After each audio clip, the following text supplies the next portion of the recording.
DD किसान, बदलते भारत की शान।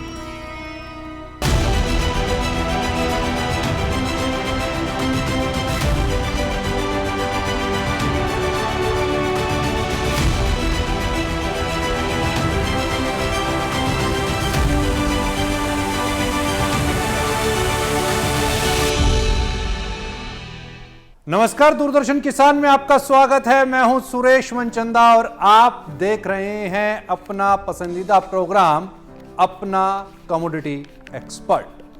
आज अपना कमोडिटी एक्सपर्ट में हम ऐसी कमोडिटी की बात करने जा रहे हैं जिससे हर रोज सुबह सुबह आपका वास्ता पड़ता है। जी, हम आज बात करेंगे उस कमोडिटी की जब आप मॉर्निंग वॉक के लिए निकलते हैं, यारों दोस्तों के साथ बैठते हैं और चाय की टपड़ी पर बैठ करके चाय की एक चुस्की लेते हैं। आज हम चाय की कमोडिटी की बात करेंगे। चाय किस तरीके से आपको मुनाफा दे सकती है और चाय के अंदर में क्या अपॉर्चुनिटीज मौजूद हैं और इसकी खेती कैसे होती है, कैसे की जा सकती है। क्या जो समतल जमीन है, यानी कि अगर मैं नॉर्दर्न इंडिया की बात करूं, क्या वहां पे भी कुछ इस तरीके की पॉसिबिलिटीज हैं कि चाय या कॉफी की हम वहां पर खेती कर पाए। इस पर आज डिटेल हम चर्चा करेंगे।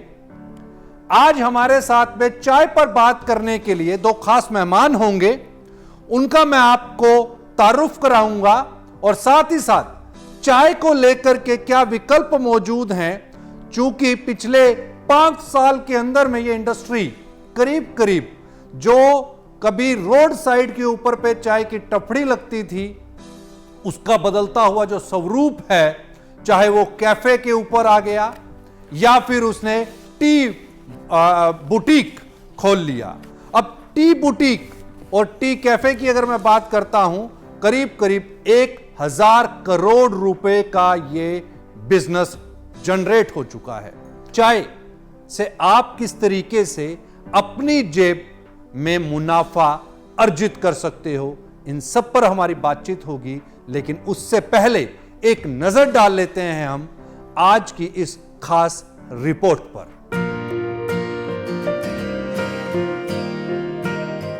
भारत दुनिया का दूसरा सबसे बड़ा चाय उत्पादक देश है और सबसे अधिक चाय का सेवन भी भारत में ही होता है। टी बोर्ड भारत के आंकड़े बताते हैं कि देश में चाय का जितना भी उत्पादन होता है, उसका 80% हिस्सा घरेलू स्तर पर ही उपयोग कर लिया जाता है। भारत में फिलहाल 6 लाख हेक्टेयर से अधिक की जमीन पर चाय के बागान लगे हैं। साल 2024 के दौरान इन बागानों से कुल 1284 मिलियन किलोग्राम चाय का उत्पादन हुआ। चाय उत्पादन में पूर्वोत्तर का जवाब नहीं, देश की 83% पैदावार यहीं से आती है। उत्तर पूर्व में भी असम देश का सबसे बड़ा चाय उत्पादक राज्य है। अधिक उपभोग के कारण निर्यात के लिए 20% ही चाय बचती है। इसके बावजूद भारत दुनिया के 5 सबसे बड़े निर्यातक देशों में शामिल है और चाय के कुल वैश्विक बाजार में हमारी हिस्सेदारी 10% है। अप्रैल 2024 से मार्च 2025 तक भारत ने अलग अलग देशों को 923.86 मिलियन डॉलर की चाय का निर्यात किया। इसकी चाय दुनिया भर में लोकप्रिय है। असम के अलावा दार्जिलिंग और नीलगिरी चाय भी काफी पसंद की जाती है। भारत सबसे ज्यादा ब्लैक टी का निर्यात करता है। कुल निर्यात में इसका योगदान 96% है। बाकी 4% में regular tea, green tea, herbal tea, masala tea और लेमन टी है। 21 मई का दिन चाय को समर्पित है। इसे अंतर्राष्ट्रीय चाय दिवस के रूप में भी मनाया जाता है।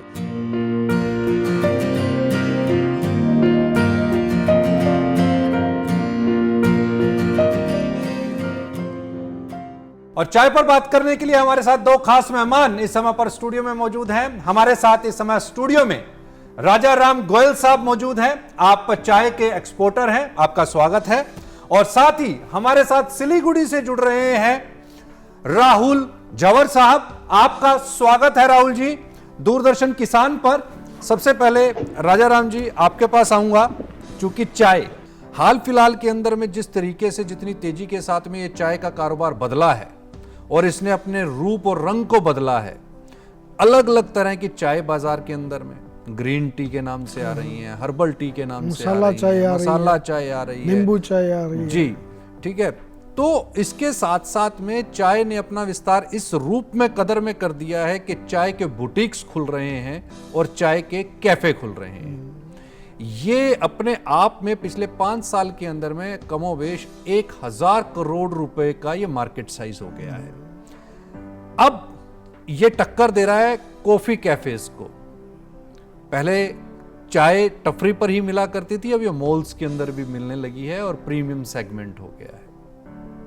इसको आप किस नजर से देखते हैं और इसमें अभी अपॉर्चुनिटीज क्या आपको दिखाई देती हैं? चाय के अंदर क्या है कि नॉर्थ के अंदर अभी भी कॉफ़ी का लोग कम पसंद करते हैं जी। और इंडिया में जिस ढंग से लोगों को इकोनॉमिकल कॉफ़ी से चाय बहुत सस्ती पड़ती है जी।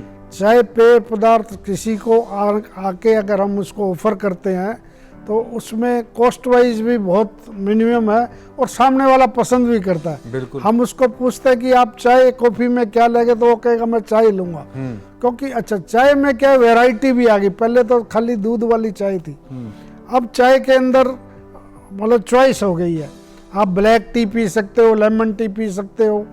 तो दूध वाली चाय से कुछ मान लो कि उसमें तो चीनी के बिना नहीं पी जा सकती। ठीक है। तो चीनी के कारण अब कोई शुगर पेशेंट है और उसमें कुछ दिक्कत आती है, तो अब जो है आप लेमन टी पीजिए। लेमन टी पीने से आपको उसमें आपको शुगर डालने की जरूरत नहीं है। ठीक बात है। तो उसके वो बैड मतलब हेल्थ के लिए भी बेनिफिट है। हमारे साथ राहुल जी भी हैं। राहुल जी, आपके पास आऊंगा। चाइना का जो प्रोडक्शन है उसके बाद भारत का प्रोडक्शन है, यानी हम दूसरे पायदान पर खड़े हैं प्रोडक्शन के मामले में। एक्सपोर्ट के मामले में भी हम दूसरे पायदान पर खड़े हैं। चाइना का एक्सपोर्ट ज्यादा है, उसका वॉल्यूम भी ज्यादा है, उसका प्रोडक्शन भी ज्यादा है। ऐसा है कि देखो अभी ऑल ओवर इंडिया तो चाय पहले सबसे पहले आसाम में बनी जी। आज सबसे पहले जो आसाम में आई जी। फिर हमने अपने द्वार एरिया में चाय बनाई, जहाँ मैं रहता हूँ सिलीगुड़ी एंड तेराई एरिया।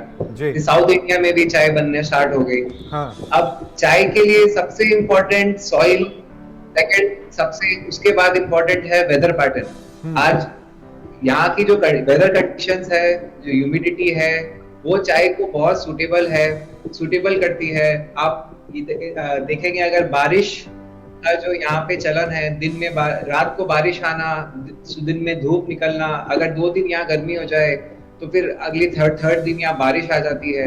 तो ये सारे वेदर कंडीशंस सूटेबल है चाय उगाने के लिए। तो ऑल ओवर इंडिया में इस टाइप की जगह लिमिटेड है। ऐसा नहीं है कि अगर हम राजस्थान या आज उत्तराखंड में भी चाय बनने लगी है, क्योंकि कुछ हद तक वहां पे भी बारिश है कंपेयर टू अगर आप राजस्थान में बात करें या गुजरात में बात करें। ड्राई कंडीशंस में चाय उगाना थोड़ा मुश्किल है। और जहां तक है इसका सॉइल पैटर्न और वेदर पैटर्न, ये दोनों कभी भी चाय को उस एरिया गुजरात राजस्थान साइड में नहीं, वहां उत्पादन होना इम्पॉसिबल वाली बात है। ठीक है। और प्रोडक्शन के मामले के अंदर में अभी आप क्या देखते हैं, इंडिया कहाँ पे स्टैंड करने वाला है? प्रोडक्शन देखो अभी आज कंपेयर इस साल हमारा जो प्रोडक्शन हो रहा है चाय पत्ती का कंपेयर टू लास्ट ईयर एक बहुत बड़ा ड्रॉट जैसा आ गया था पूरे आसाम और सिलीगुड़ी और एरिया में, जिस वजह से प्रोडक्शन खूब गिर गए थे और चाय के दाम आसमान छू गए थे, मोर देन डबल होने ऑलमोस्ट हो गए थे, जिस वजह से केनिया और वियतनाम और नेपाल से खूब चाय इंपोर्ट होने लगी थी सस्ते दामों में। तो इस साल लेकिन वो वेदर कंडीशंस बहुत फेवरेबल है, खूब बारिश आ रही है, खूब सब बढ़िया हो रही है, यहाँ खूब चाय बन रही है, पत्ती का फ्लो भी खूब अच्छा है। अच्छा। तो उस वजह से इस साल हमारी चाय का प्रोडक्शन पिछले साल के मुकाबले खूब ज्यादा रहेगा, और प्रोडक्शन ज्यादा रहेगा तो ऑफ कोर्स एक्सपोर्ट भी ज्यादा रहेगा, क्योंकि यहाँ पर प्राइसेस रियलाइज उतने नहीं होंगे जबकि एक्सपोर्ट मार्केट में जो भी प्रोड्यूसर्स है उनको बेटर प्राइसेस रियलाइज होंगे, तो इंडिया का एक्सपोर्ट भी खूब बढ़ेगा। बिल्कुल। हम ये भी बात करेंगे कि अगर किसी ने चाय के बागान को लगाना है उसके लिए क्या क्या चैलेंजेस हैं और क्या क्या उसके लिए अपॉर्चुनिटीज मौजूद हैं, लेकिन एक ब्रेक के बाद।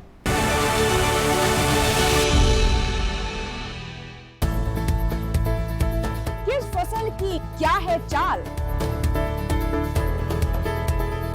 किस मंडी का क्या है हाल, उतरते चढ़ते भाव का असर, आयात आयात का क्या है असर? कैसा रहेगा आगे बाजार? बताएंगे मंडियों के जानकार। देखिए मंडी खबर सोमवार से शनिवार शाम 5 बजे सिर्फ दूरदर्शन किसान चैनल पर।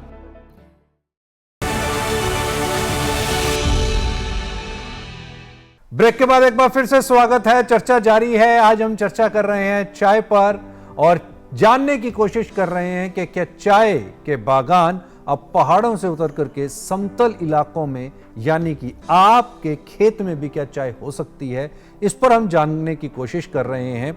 हमारे साथ दो खास मेहमान इस समय पर हैं। गोयल जी, मैं आपसे जानना चाहूंगा, क्या लगता है आपको कि चाय के बागानों के अंदर भी कहीं कोई मोनोपोली आपको नजर आती है? अगर एक नए किसी ने सज्जन ने चाय का बागान लगाना है, चाहे मैं कहता हूं दार्जिलिंग में ही लगाना है, तो उसके लिए विकट परिस्थितियां क्या हैं? क्योंकि जहां तक हमारी नॉलेज है उसके मुताबिक ये है कि दार्जिलिंग के अंदर में ना तो कोई नया प्लांट लगेगा, ना ही कोई जो पुराने प्लांट चल रहे हैं वो बंद होंगे। तो जितने प्लांट्स हैं, जितने चाय के बाग हैं 85 या 87, 87। हाँ जी, तो वो वही यथावत रहेंगे। तो 88वां क्यों नहीं लग सकता? पैरामीटर्स को वो क्यों नहीं पूरा कर सकता? टी बोर्ड की तरफ से ऐसा नियम इसलिए बनाया गया है कि हमारी पहचान एक्सपोर्ट में दार्जिलिंग से है, ठीक है, और उसकी क्वालिटी डाउन नहीं हो, और कोई भी पुराने सिस्टम से ही वहाँ चाय बन रही है, जैसे प्लकिंग करना और करना, तो वहाँ इतनी ही जगह है, 87 गार्डन जैसे कुछ जगह छोड़नी, उसकी खरपतवार भी जैसे खेती होगी तो दूसरी चीजें, तो उस जगह से ही वो सिस्टम बना हुआ है, ठीक है। और अदर उसकी अगर मान लो कंपटीशन उस टाइप से और लोग लगाने लग जाएंगे तो उसकी क्वालिटी डाउन हो जाएगी। नहीं, ये भी तो हो सकता है कि क्वालिटी के अंदर और इम्प्रोवाइजेशन हो। दार्जिलिंग में जो हाइट पे है, हाँ, और वहाँ उस जगह की और उसमें जगह नहीं है, अच्छा, मतलब और गार्डन लगने की और क्वालिटी को कंट्रोल करने के लिए वो सिस्टम बने हुए हैं, नॉर्म्स बना दिए हैं गवर्नमेंट टी बोर्ड ने कि वो उसकी क्वालिटी स्टैंडर्ड डाउन नहीं हो, ठीक है। तो इसलिए और अदर जगह मैंने इंडिया में अपना ऐसा कोई स्पेस नहीं है कि उसको डेवलप किया जाए। और जैसे कि मान लो अपने बॉम्बे से अभी फिल्म सिटी यहाँ आ गई है, हाँ, पर ये चीजें थोड़ी दूसरे ढंग की हैं, हाँ, कि अच्छा, इनको हाइट भी चाहिए, फिर वेदर जो है अपने राजस्थान में 0 to 50 है, ठीक है, इनको 10 डिग्री से नीचे भी नहीं आना चाहिए, अच्छा, 10 डिग्री से 30 से ऊपर भी नहीं होना चाहिए, ठीक है, और रेंज जो है रेगुलर होनी चाहिए, और जड़ में रुकनी नहीं चाहिए। तो ऐसा कुछ पूरा सिस्टम बनने से जो होता है वो यहाँ अगर उसको आर्टिफिशियल बनाएंगे तो बड़ा मुश्किल है, ठीक है, कॉस्टिंग वाइज बहुत महंगा हो जाएगा और कोई भी आदमी सरवाइव नहीं कर पाएगा उसमें। ठीक है। मैं ये जानना चाहता हूँ राहुल जी कि टी बोर्ड की आप यहाँ पर क्या भूमिका देख रहे हो और एक्सपोर्ट और ट्रेड के अंदर में चैलेंजेस क्या आपको दिखाई देते हैं? टी बोर्ड की देखो भूमिका तो सबसे बड़ी टी बोर्ड की है। हाँ। हम और कोई भी बड़े प्लेयर या कोई भी जो चाय के पैकेटर्स है या प्रोड्यूसर्स है, हम क्या ही कर सकते हैं। आज गवर्नमेंट का support is very much important कि अगर कोई इंडस्ट्री को बढ़ाना हो तो सबसे बड़ा रोल टी बोर्ड का होना चाहिए कि आज चाय की इमेज को इम्प्रूव करना बहुत जरूरी है। आज चाय पर आज कभी भी आज हम कोई दोस्त या कोई नई डेट पे भी गए तो कहते हैं भाई कॉफी पे चलते हैं, कभी किसी ने नहीं कहा कि चलो भाई चाय पे चलते हैं। आज चाय कॉफी के लिए हम 200-250 रुपए पर कॉफी दे देंगे, पर चाय के लिए 50 रुपए देने में भी हमें जोर आता है। आज भी चाय को लेके ब्रांडिंग करना बहुत ही जरूरी है। हाँ। कि चाय को एज अ ब्रांड, चाय एज अ कोई कमोडिटी को बोल के एज अ ब्रांड बनाना बहुत जरूरी है, जिसमें गवर्नमेंट और टी बोर्ड का फुल कंट्रीब्यूशन होना चाहिए। गोयल साहब, जिस तरीके से राहुल जी ने बताया, अगर चाय महंगी हो जाएगी तो ये आम आदमी की पहुंच से क्या दूर हो सकती है, उसकी पॉकेट के ऊपर पे बर्डन आएगा। चाय में जो है माने जो भी पैकेटर्स है वो ये ब्लेंडिंग करता है, चाय कभी भी बिना ब्लेंड के पैकेट में नहीं आती है। ठीक है, मतलब कोई भी किसी भी गार्डन की चाय लेता है, कोई भी पैकेटर्स है वो ऑक्शन से प्राइवेट से जैसे भी माल लेता है और अदर चाय के सैंपल टेस्ट करके उसकी ब्लेंडिंग करता है। चाय में चाय मिलती है, चाय में अदर चीज कोई नहीं मिलती। ठीक है, चाय में चाय का दूसरा ग्रेड मिल गया, दूसरी क्वालिटी गार्डन की मिल गई, पर उसको ब्लेंडिंग बोलते हैं। ठीक है। और ब्लेंडिंग करके इसका टेस्टिंग करके बिठाया जाता है, भी इसकी टेस्ट बिठाया जाता है और फिर मार्केट में पैकेट जो है वो नहीं, दिया ये तो जाता है। पैकेटर्स की बात होगी, ये तो हाँ। पैकेजिंग की बात होगी। पैकेजिंग की मैं बात कर रहा हूँ इसका जो एंड यूजर के पास में जो यूसेज है, ब्रांड वैल्यू कैसे इंक्रीज होगी? नहीं, ब्रांड वैल्यू तो आप पैकेट, अभी जमाना लूज बिकने का बंद हो गया। ठीक है। अभी सभी जगह मेट्रो सिटी से लेके छोटे स्टेशन तक पैकेट्स में आ रही पैकेट हैं। में आ गया। ठीक है। क्योंकि लूज की किराना में चीनी भी आजकल पैकेट में मिलती है। जी। तो कोई भी मतलब कस्टमर जो है, आजकल मॉल में जाओ आप कहीं भी, लूज का ट्रेंड खत्म होता जा रहा जी। है। और तो पैकेटर्स तो उसको ब्लेंड करके ही, क्योंकि कारण क्या है, अगर एक कॉफी और एक चाय की अगर हम बात करें, यहाँ पर दोनों की ब्रांड इमेज के अंदर में आज भी कॉफी जो है वो अपर हेड रखती है, तो उसको चाय को अगर कॉफी तक लेकर के जाना है तो वो कैसे लेकर के जाए? चाय का कॉफी तक ले जाने का तो खाली रेट से बढ़ाने से तो नहीं होगा। हाँ, मैं वही जानना चाह माने रहा हूँ। खाली माने रेट का इनका डिफरेंस तो रहेगा, क्योंकि उनकी मार्केट अपने जैसे नॉर्थ इंडिया में अभी भी हर आदमी उसके दिमाग में इमेज है कि कॉफ़ी बहुत महंगी है। और जर्नल आपको जितने भी जहाँ भी आप जाओगे, कोई भी आपको ऑफर जल्दी से कॉफ़ी नहीं करेगा, क्योंकि कॉफ़ी बनाने का भी एक तरीका जो है, बिल्कुल। घर में प्रोसेस होना बड़ा मुश्किल है। उसको घुटाई करना या उसकी मशीन भाप से बनने की है, वो नहीं है। तो इसी कारण जो है वो रेट में वो कम होने के कारण उसके रेट ज़्यादा मिलते हैं। और चाय का जो है ये माने all over world wise competition, जैसे चाइना की चाय से अपना कंपटीट रहेगा। अब कॉफ़ी का तो उससे कोई मतलब नहीं करता है, चाय का तो चाय से कंपटीशन रहेगा, तो उस हिसाब से अपने को रेट रखने पड़ेंगे। राहुल जी, एक्सपोर्ट्स के अंदर में आपको क्या लगता है कि अदर कंट्रीज के साथ में कंपटीशन आपका कैसा है, और किन कंट्रीज से इस समय पर माल भारत के अंदर में इंपोर्ट हो रहा है? इंपोर्ट अगर हो रहा है तो आज नेपाल, केनिया, वियतनाम, यहाँ से इंपोर्ट हो रही है चाय, इंडिया में अगर देखा जाए तो। ठीक है। जहाँ पे वो कम दाम की चाय इंपोर्ट हो रही है, ब्लेंडिंग वगैरह करते हैं लोग, यहाँ के ब्लेंडर्स है, कुछ सस्ती चाय लेके फिर उसी को रीपैक करके या कुछ करके अपने पैकेट में देते हैं इंडियन चाय बोल के। तो उसे रोकना बहुत जरूरी है। हाँ। और अगर एक्सपोर्ट में आप देखेंगे तो एक्सपोर्ट में कंट्रीज अगर आप पकड़ोगे तो रशिया, ईरान, यूएई, आज यूएसए खूब चाय जाती है हमारी। तो ये सारे यूके जर्मनी में हमारे जो आज के दिन में फ्लावर टीज और हर्बल टीज, आज हम भी एक्सपोर्ट करते हैं हर्बल टीज और फ्लावर टीज। तो वो सारी टाइप की चाय की डिफरेंट दार्जिलिंग टी खूब एक्सपोर्ट होती है। तो इस टाइप की चाय एक्सपोर्ट होती है all over the world from India. Okay, वक्त हो गया यहाँ पर एक ब्रेक के उस पर जानने की कोशिश करेंगे कि आप चाय से कैसे मुनाफा कमा सकते हैं।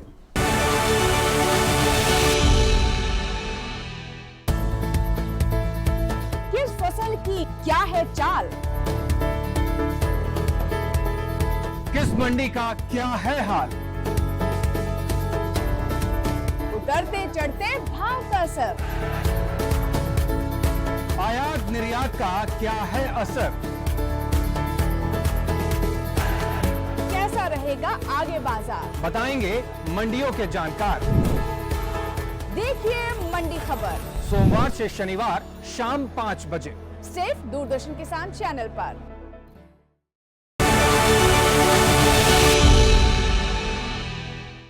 ब्रेक के बाद एक बार फिर से स्वागत है। आज हम चाय पर चर्चा कर रहे हैं, चाय पर हम बात कर रहे हैं। गोयल साहब, अभी ब्रेक से पहले हम बात कर रहे थे, आपने बताया कि 50 साल इसकी एक पौधे की लाइफ प्लकिंग होती है उससे, और प्लकिंग होती रहती है, पौधा वापस से बढ़ता है, फिर उसकी प्लकिंग होती है। 9 महीने प्लकिंग होती है, 3 महीने फिर इसको काट दिया जाता है, दोबारा से फिर ग्रो करता है। अच्छा, 9 महीने लगातार प्लकिंग होती है। प्लकिंग होती है। अच्छा, तो एक पौधे से 3 फ्लैश होती है, 3-3 महीने की, first flash, second flash, last flash. अच्छा, 3-3 महीने की। सेकंड फ्लैश सबसे बढ़िया चाय होती है। ओके। और उसके बाद में इसको काट के दोबारा से फिर उसको ग्रो होने में 3 महीने का टाइम दिया जाता है। अच्छा, यानी कि ऊपर की जो 2.5 लीव्स हैं, हाँ, 2.5 लीव्स तो होती है, फिर पौधे की भी कटिंग होती है। अच्छा, पौधे की भी कटिंग होती है, ठीक है। उसके बाद में वो दोबारा डेवलप होता है।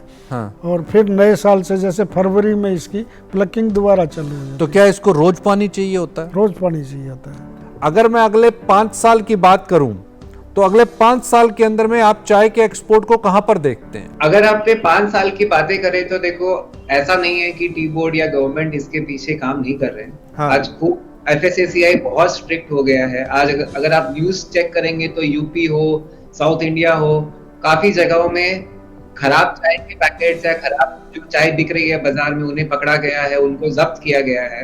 तो धीरे धीरे गवर्नमेंट उसको इम्प्रूव करने की कोशिश कर रहे हैं और इंडियन चाय एक्सपोर्ट मार्केट में खूब डिमांड में है। आज के दिन में सबसे ज्यादा जो पसंद करने वाली जो चाय है वो इंडियन चाय है। दार्जिलिंग टी एक ब्रांड है, खुद में एक ब्रांड है। तो आज जो वेस्ट बंगाल की गवर्नमेंट है वो भी खूब कोशिश कर रही है कि कोई भी खराब चाय दार्जिलिंग चाय बोल के या इंडियन चाय बोल के बाजार में ना जाए, एक्सपोर्ट में ना जाए। तो अगर ये इम्प्रूव होते गया तो आज जहाँ एग्रीकल्चरल टोटल एग्री एक्सपोर्ट्स में चाय का हिस्सा से 2 या 2.5% ही होना चाहिए और उसको बढ़ा के अपने टारगेट रखना चाहिए कि जहां तक है, अगर ऐसे ही चलता रहा तो प्रोबेबली 4 से 5% तक हम पहुंच सकते हैं। अच्छा, अभी शिवराज सिंह चौहान साहब भी अभी आसाम में गए थे, काफ़ी चाय के बागानों के अंदर भी उन्होंने सर्वे भी किया, खुद भी विजिट भी किया।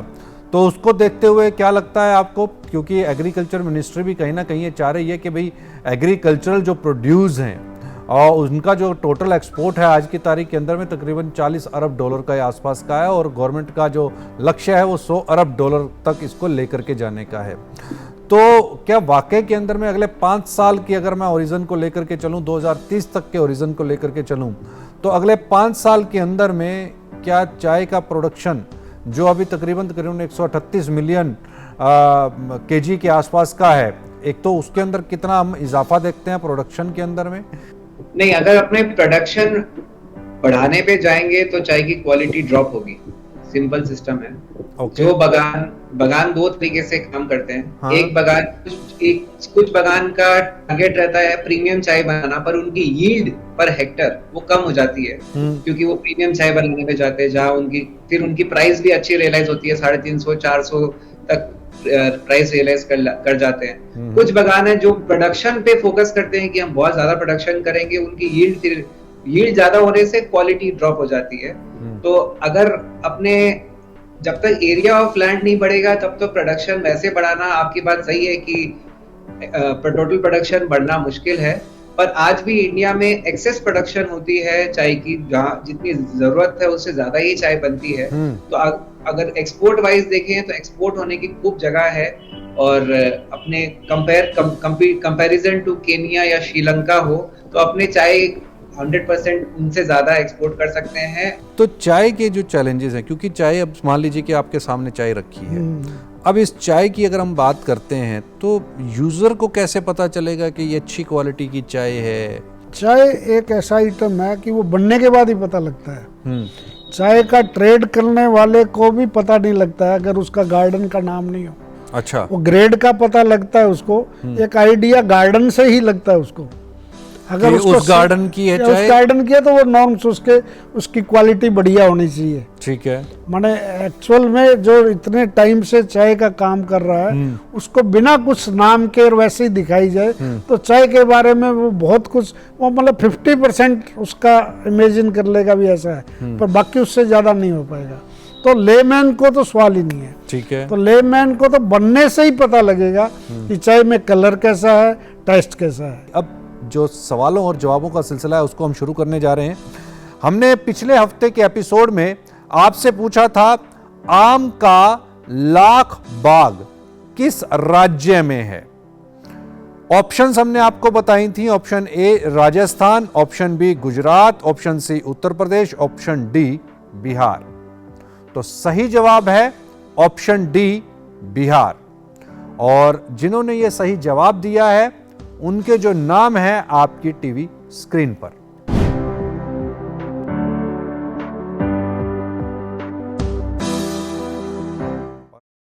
और अब बात कर लेते हैं आज के एपिसोड के इस सवाल की। आज का सवाल है अंतर्राष्ट्रीय चाय दिवस किस तारीख को मनाया जाता है? T day. ऑप्शन ए 20 मई को, ऑप्शन बी 21 मई को, ऑप्शन सी 22 मई को और ऑप्शन डी 23 मई को। यानी कि चारों ऑप्शंस में कम से कम ये आपको पता चल गया कि मई महीने के अंदर ही टी डे मनाया जाता है, लेकिन कब मनाया जाता है, इन 4 ऑप्शंस में से आपको चूज करके हमें रिप्लाई देना है और आपने सही जवाब हमें मेल करना है अपना commodityexpert@gmail.com पर। लेकिन याद रखिए, शुक्रवार रात 9 बजे से शनिवार रात 9 बजे के बीच यानी 24 घंटे में आपको ये सवाल का जवाब जो है हमें मेल करना है। गोयल साहब, आप स्टूडियो में हैं, इसके लिए आपका बहुत बहुत शुक्रिया। जवाहर साहब, आपका भी बहुत बहुत शुक्रिया, आपने तमाम जानकारियां हमारे दर्शकों के साथ में साझा की, इसके लिए बहुत बहुत धन्यवाद। आप कहीं मत जाइए, क्योंकि दूरदर्शन किसान पर इसी तरह की जानकारियों का सिलसिला जारी है।